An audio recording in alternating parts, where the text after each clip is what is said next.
Coronavirus cases are now soaring in every state of the country. The total number of cases in the U.S. is now above 10 million, with more than 59,000 currently hospitalized. That's the highest total since late July. The state of North Dakota has been so hard hit, the governor has just announced doctors and nurses who are COVID positive but not exhibiting symptoms can continue working. Now, hospitals there are reportedly at 100% capacity. The governor says allowing COVID-positive medical professionals to keep working is the only way to keep up with demand and is in line with crisis guidelines from the CDC. Joining us now with more on this, Mayor Brandon Bochenski of Grand Forks, North Dakota. Mayor Bochenski, thanks so much for being on with us. If you could explain a little bit, what is the thinking behind keeping COVID-positive health professionals at work?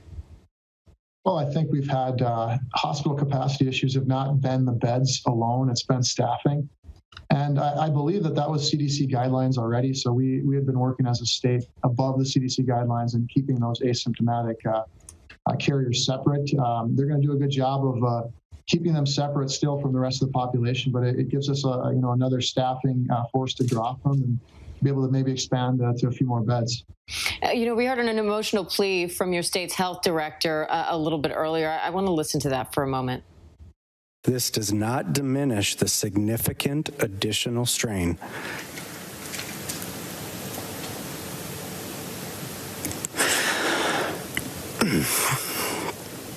and primarily the physicians, nurses, and other staff in the hospital. For those of you who do not believe, go and talk to them. Ask them what it's like. Ask them about the impact it has on their family.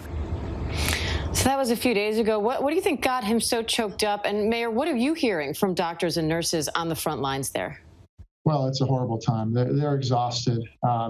You're doing these jobs for a long time, and then you deal with this. This is just, it's physical, it's mental, it's emotional. It's been very, very hard on them. I mean, you want to look at the light at the end of the tunnel, and hopefully that's in a vaccine.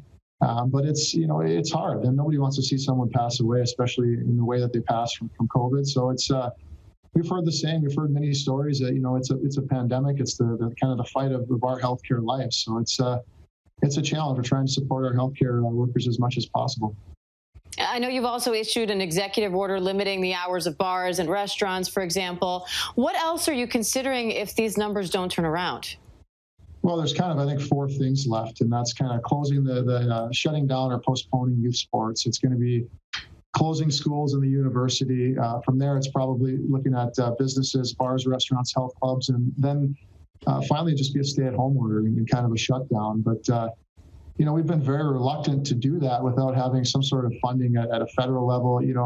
At the states, we had those first tranches early on, and that was really helpful with the PPP and some of the unemployment benefits. But without those, we're displacing a ton of businesses and a ton of employees and a ton of workers, and that damage can be bad too. So until we get some funding, I think it's going to be hard to stand this fight. We're really hoping to see that from the federal government soon. And another thing that's been discussed a lot lately is mask mandates. Are you considering that? We've had one in place for about 2 weeks now. It's in the Midwest. It's been tough. I mean, it took 6 months for it to get here. We've got an area that's really believes in individual freedom. And in North Dakota, at least, we've really done well at large-scale testing. So that's why we've seen the numbers so high.